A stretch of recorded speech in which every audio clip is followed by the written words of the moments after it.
This is the World Heritage, fueling your curiosity one episode at a time. A turbulent era of war and unification in Japan. The Sengoku Period, also known as the Warring States Period, is considered one of the most tumultuous periods in Japanese history, spanning roughly from the end of the 15th century to the end of the 16th century. This era was characterized by nearly constant military conflicts, political intrigue, and social upheaval as various feudal lords fought for supremacy and control over Japan, which led to the instability of central power after the fall of the Tokugawa Shogunate, who ruled Japan for centuries. With the weakening of the shogunate, regional warlords, known as daimyo, seized the opportunity to assert their autonomy and expand their territories.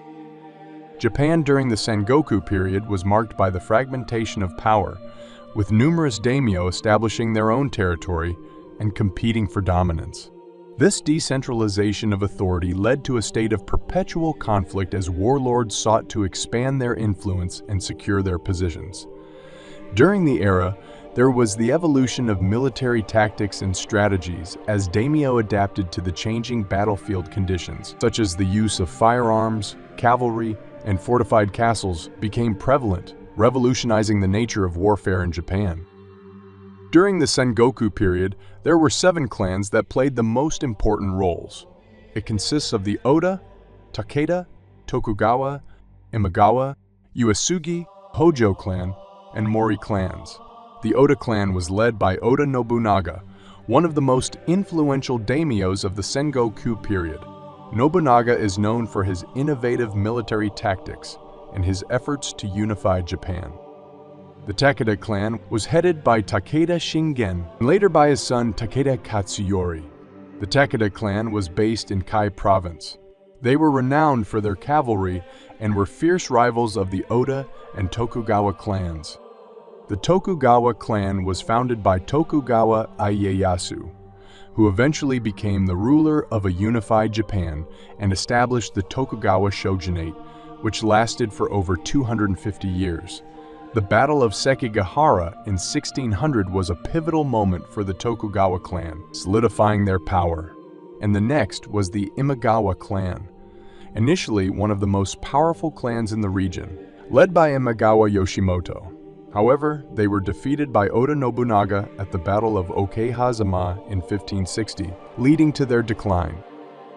The Uesugi clan was led by Uesugi Kenshin and later by Uesugi Kajikatsu. The Uesugi clan was based in Echigo province. Uesugi Kenshin was known as the Dragon of Echigo and was a formidable warrior. The Hojo clan, led by Hojo Ujinayo, originally based in Aizu province, the Hojo clan became a powerful force in the Kanto region. They controlled strategic territories such as the Aizu Peninsula and Odawara Castle. And finally, the last clan was the Mori. The Mori clan dominant in the Chigaku region, led by Mori Motonari and later by his descendants. The Mori clan played a significant role in the western part of Japan during the Sengoku period. One of the most prominent clans of the Sengoku period was the Oda clan that led by Nobunaga, a ruthless and ambitious warlord who sought to unify Japan under his rule. Known for his military prowess and innovative tactics, Nobunaga embarked on a campaign of conquest, employing brutal methods to subjugate his enemies. Nobunaga's rise to power began in the late 16th century when he seized control of the Oda clan and launched a series of military campaigns to expand his territory. Through a combination of strategic alliances, military victories, and ruthless suppression of opposition, Nobunaga gradually asserted his dominance over central Japan.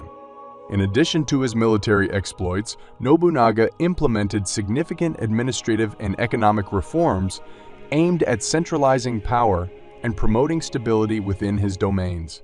He encouraged trade and commerce, supported the development of infrastructure, and established a system of taxation to finance his military campaigns. Nobunaga's conquests laid the groundwork for the unification of Japan, setting the stage for future warlords to continue his efforts and bring an end to the Sengoku period. His legacy as a visionary leader and a ruthless conqueror would shape the course of Japanese history for centuries to come. Nobunaga's assassination in 1582 marked the end of the Sengoku period and the beginning of the Azuchi Momoyama period, named after Nobunaga's castle at Azuchi and his successor Toyotomi Hideyoshi's castle at Momoyama. Despite his untimely demise, Nobunaga's conquests paved the way for Hideyoshi and Tokugawa Ieyasu to carry on his mission of unification. Following Nobunaga's death, Toyotomi Hideyoshi emerged as the preeminent daimyo vying for control of Japan. A brilliant strategist and skilled diplomat, Hideyoshi continued Nobunaga's efforts to unify the country, eventually achieving his goal through a combination of military campaigns and political maneuvering. One of Hideyoshi's most significant achievements was the siege of Odawara in 1590, where he defeated the powerful Hojo clan and brought an end to their dominance in the Kanto region. This victory solidified Hideyoshi's control over Japan and paved the way for the establishment of a unified government. Despite his successes in Japan, Hideyoshi's ambitions extended beyond its borders. In 1592, he launched a massive invasion of Korea in an attempt to conquer the peninsula and use it as a springboard for further expansion into China. However, the invasion ultimately failed, leading to a costly and protracted conflict that drained Japan's resources and weakened Hideyoshi's position. Following Hideyoshi's death in 1598, a power struggle ensued among his successors, ultimately culminating in the rise of Tokugawa Ieyasu as the new ruler of Japan. Through a series of strategic alliances and military victories, Ieyasu emerged victorious and established the Tokugawa Shogunate, ushering in a period of peace and stability known as the Edo period. The Sengoku period left a lasting impact on Japanese society and culture, shaping the course of its history for centuries to come. It was a time of intense social, political, and economic change, marked by the rise and fall of powerful warlords and the forging of a unified nation out of the chaos of war. Despite the turmoil of war, the Sengoku period also witnessed a cultural renaissance, with the flourishing of literature, art, and philosophy. Prominent figures such as the tea master Sen, No Rikyu, and the samurai warrior Miyamoto Musashi emerged during this period, leaving behind enduring legacies that continue to inspire and influence Japanese culture to this day. While the Sengoku period ultimately paved the way for the unification of Japan and the establishment of a long period of peace, its legacy of conflict and upheaval continues to resonate in Japanese society. The spirit of resilience and determination displayed by the people of this era remains a source of inspiration and pride for modern-day Japan. The Sengoku period occupies a central place in Japan's historical memory, immortalized in countless works of literature, art, and popular culture. Its iconic figures and dramatic events continue to captivate the imagination of people around the world, serving as a reminder of the enduring legacy of Japan's turbulent past. The Sengoku period serves as a cautionary tale about the dangers of unchecked ambition and the devastating consequences of war.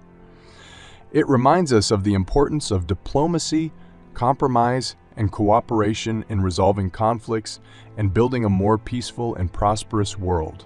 The legacy of the Sengoku period can be seen in modern Japan's political and social institutions, as well as its cultural traditions and values. The spirit of resilience and perseverance embodied by the people of this era continues to shape Japan's national identity and collective consciousness.